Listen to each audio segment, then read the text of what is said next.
Okay, Bob Bronow. The Deadliest Catch is a show that takes audiences into the dangerous world of commercial fishing. As one of the sound mixers, can you talk about the role you play in helping to create that immersive experience? Absolutely.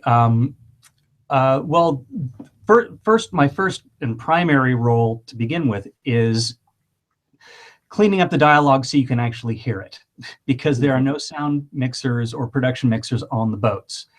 Oh, So wow. there, it's too dangerous. There's no room for them.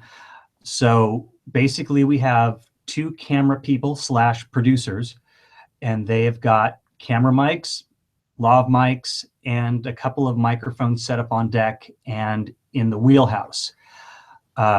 And the coverage is pretty good. The issue that we wind up with every year is there's still huge twin diesel engines. There's still cranes.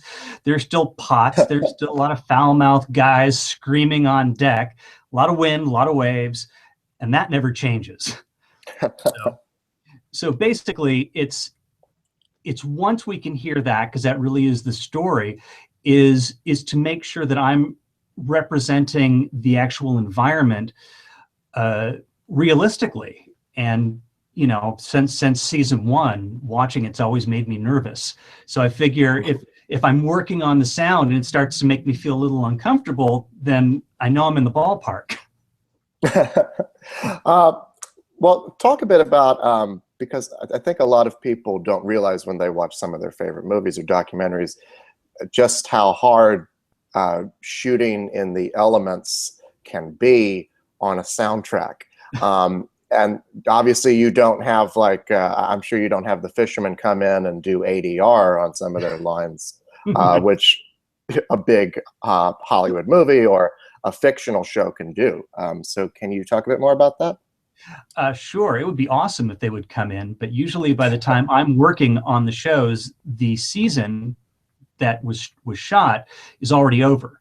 And a lot of these guys, they live in Seattle, they live in Hawaii, they live in Mexico, they go all over the place. And so, not that they would come in if we if we needed them, but yeah, so we don't get that. So I am a big proponent of noise reduction software. I do a lot of work with, of course, Isotope RX, and pretty much every piece of natural sound and dialogue that you hear on the show has gone through a minimum of 3 different types of noise reduction, and some will go through 5 or 6, depending on getting rid of distortion, getting rid of hum, getting rid of the crackle, getting rid of dropouts. So basically, every piece has to be gone through, and that's the first step in a mix. Mm-hmm. Now, when it comes to once you've done that, once you've cleaned up the dialogue and you've done your primary duty, what do you do to, I don't know if you artificially create any sounds or if you use the sounds that are already there from, what I mean is the ocean crashing up against the boat. Because what's great about this show is that it plays like an adventure, and there's a lot of peril to it. So can you talk a bit about that? Sure, absolutely. Well, yeah, I do sound editorial and cut sounds for all that stuff, because I'm really there to serve the story and to help tell the story in the best way possible, and that helps to convey where they are. Now, that said, most of the stuff that I use to do that is stuff that was recorded on the boats. So over the years, I've culled a huge library of waves and winds and noises and splashes and pots falling. I mean, you can't go to your sound ideas or whatever sound effects library and type in, let's see, 800-pound crab pot falling on wooden deck. You're not going to find it. So I try to use as much real stuff as possible, because it's just it has its own sound, and I won't go to a library or something else that I've created until I've exhausted that library. Mm-hmm. So you've worked on a lot of unscripted reality shows. You've also done some scripted shows. I think you're working on The Family right now is another Yes. one of your credits. But you've also worked on, I looked at some of them, just to name a couple, 1,000 Ways to Die, Monster Garage. You've done some American Masters. What about the medium of unscripted documentaries attracts you to it? Well, what I like, and believe me, I love scripted too. It's a whole different world. The challenge, and to me, the fun with non-scripted is you get what you get. And as much fun as it is to turn around to a sound editor and say, "Do we have an alt on that?" You got what you got, and you have to make it work. And so I really enjoy the challenge. And to me, when I get the rough cut, when I get the quick time to start working with, there may be however many lines that they have texted because they can't hear it. My goal is to have as many of those removed after the producers hear it and say, "Oh, we don't need that. Oh, we can hear that just fine." So you've been on the show for, I think, all 12 seasons of it, if I'm not Yeah. mistaken. Can you talk about how your work has evolved as the show has evolved? Sure. The technology absolutely has changed. I mean, we didn't have, RX when I started this. And I'm always on the lookout for any sort of tools that will help me in that respect.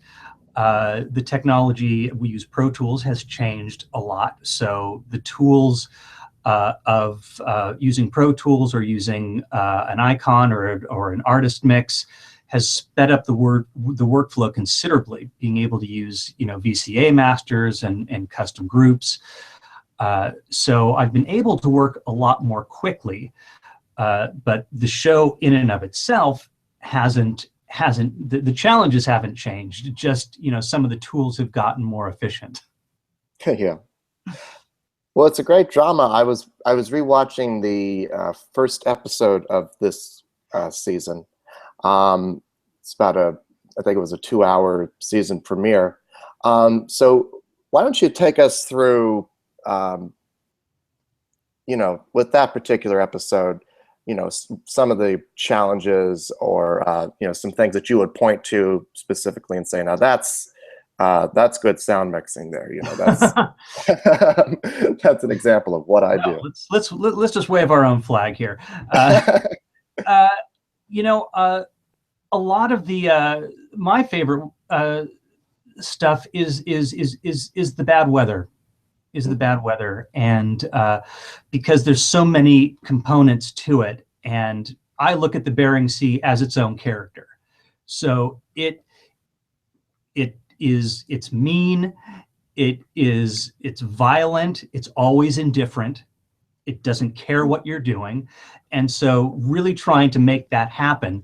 And that's even when we're in the wheelhouse, when a wave hits the boat, if it's that big, you can hear it and feel it in the wheelhouse. You can hear the wind coming in through the windows. So to me, those are my favorite, because also the juxtaposition between the guys on deck that are basically in a living hell and the guy up in the wheelhouse that's usually wearing a t-shirt, they got heaters going, they got music. So the storms are my favorite because it's when the outside finally gets to them.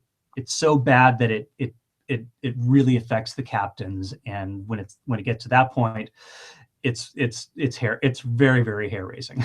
Yeah. Oh, I got an echo there. Okay.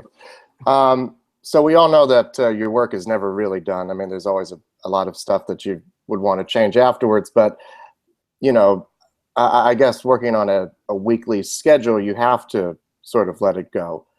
So how do you know when your work is really done from week to week? After the layback. When the show has finally shipped to the network and I can no longer get my fingers into it, then it's done. And, even sometimes, we'll get occasionally a network note after it's shipped saying, look, we really need to change this shot, or can we do this? and you know, you jump back into action. But yeah, I don't know who said it, but yeah, these shows and films are never finished. They're simply abandoned. And, you know, they don't finish, they just deliver. And that's true, because you could go through these shows over and over and over again, and I could always find something different. But I make sure that I go through them enough to make sure that I've hit all the important points that I need to hit, and anything that might get rejected via QC. Mm-hmm. So for your work on this show, you've won 2 Emmys, Correct. 4 Cinema Audio Society awards. What does that recognition mean to you? It's one of the most humbling and amazing things to be recognized by my peers, people that are working this craft at the highest levels, and have them recognize the work that I do. It's very difficult to explain. It's humbling, and it really, it's kind of amazing. Sometimes I still have to, you know, look over and go, oh yeah, I've got those. Well, thank you so much for your time, and congratulations on your work. And I hope it keeps on. I hope the show keeps on going. Thank you so much. My pleasure. You're welcome. Have a great day. Thank you. You too.